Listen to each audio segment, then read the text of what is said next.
woman who was raped and kidnapped in Washington. She's a homeless woman. Wait, no.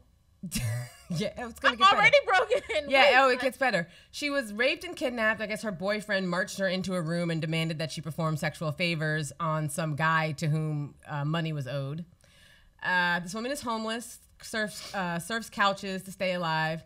Apparently, she was having trouble making some of the pretrial meetings and some of the other meetings that she was supposed to have with prosecutors. So prosecutors arrested her and put her in jail.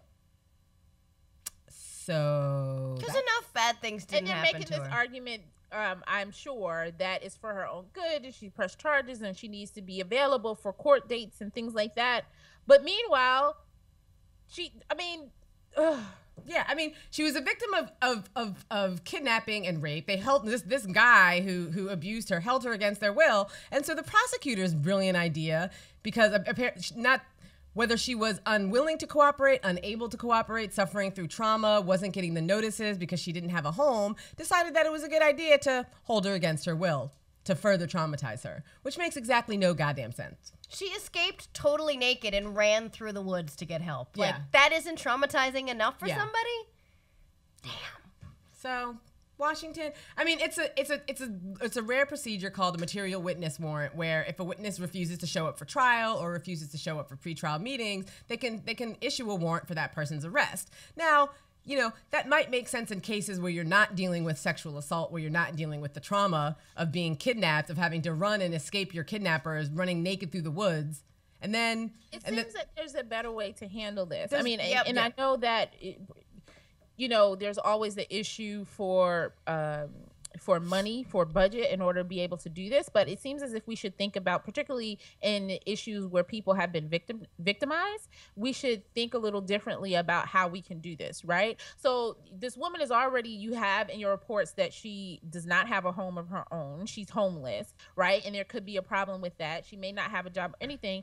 Could there be a possibility you have more compassion and maybe have a counselor, maybe have her somewhere place to stay that is reliable so that she can show up for things instead of putting her in jail? Right, exactly. I mean, there's got to be a way you can assign her a counselor. You know, you can send her to a shelter for battered women, you know, get her some psychological help. So there's got to be something aside from what the judge basically did was threaten this woman. When she finally appeared, the judge said to her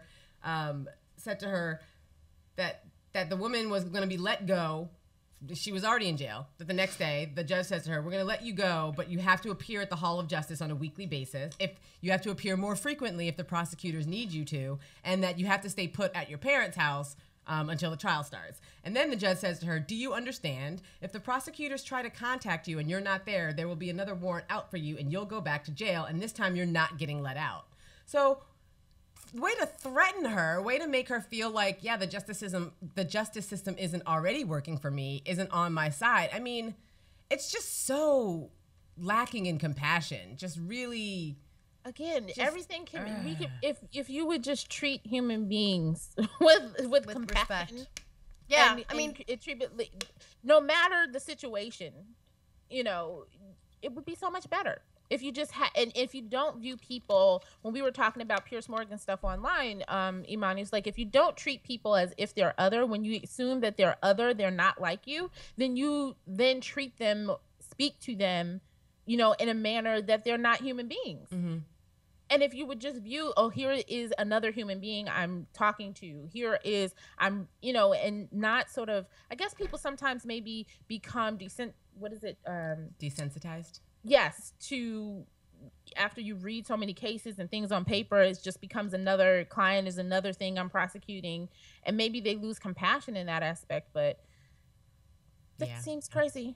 Yeah, and it's a big concern too about, you know, President Obama's new task force for sexual assault. There are some people that I follow on Twitter. One of them, her name is Lauren Chief Elk, who's concerned about the ways in which this task force is sort of pushing women, sort of forcing them to come forward and not taking into account how hard it is for women to come forward, how traumatic sexual assault is. And so now, are we going to be moving into a direction where if you don't come forward, you're going to be arrested? If you fail to show up for your trial or for your pretrial meetings, you're going to be arrested? How that's going to further traumatize women when, I mean, it seems like we're going from one extreme where women are being treated so awfully because they're not believed, and now maybe there's an effort to prosecute more of these cases, but they're still treating women poorly during that process. So we're going from one extreme to the other, but the women are still getting lost, and they're still not being treated with respect and dignity. It's like that situation where a man will love a woman so much he'll shake her and be like, I fucking love you. Like, that's not how you do it. That's not how you handle it. There was a great quote in this in the article, they said in this case it had the added irony of using a warrant to hold the woman against her will so she can help convict someone else of holding her against her will. Right. It's messed up. It is messed up. Yeah, yeah. Come on.